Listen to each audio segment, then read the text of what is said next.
Well, complex systems, like we're dealing with, businesses, environments, all of these things, are never static.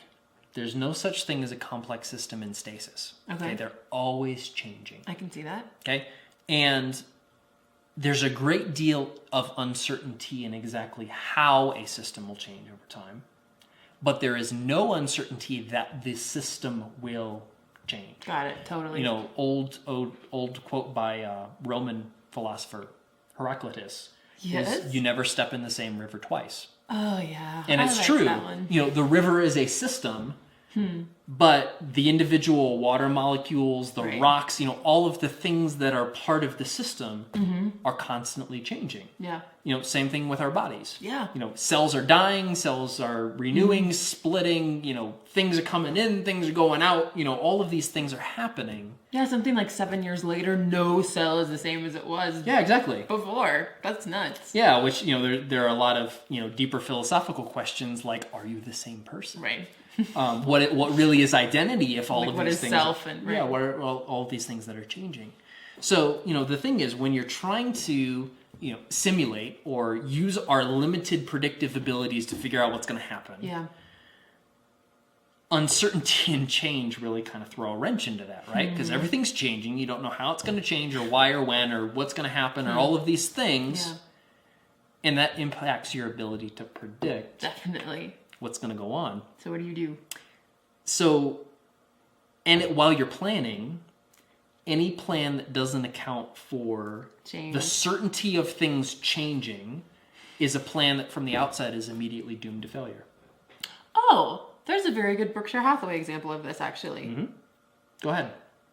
Well, I don't think I know the whole thing, so I might have you tell it, but I know that, well, Warren Buffett, super awesome, intelligent guy at the head of this company, sadly, one day will no longer be able to take care of the company, whether he dies or he is like mentally incapable of making these decisions anymore. And so I think do they have like 4 people who could possibly take over? Right now, there are 4 people who are waiting in the wings that if something unexpected happens, you know, let's say, you know, God forbid, Warren Buffett and the guy who is most likely to take his position at CEO are traveling together in an airplane and it crashes. Right. They have 3 other people right now that could step into that position and take care of it. Maybe not, you know, to the 100% ability that Warren Buffett is capable of doing it right now, but if that eventuality would occur, and, you know, who can predict the probability of something like that happening? Right. But someday it will happen. Yeah, that will change. And, you know, so planning for Warren Buffett to be the CEO of Berkshire Hathaway from here to eternity is not a plan that will work, right? Unfortunately. You know, the other thing, too, is things are changing, but we also tend to pretty systematically underestimate how random things are. You know, how unpredictable, how influenced by chance or by circumstance or you know, all of those things, you know, both on the fortunate side and on the unfortunate side.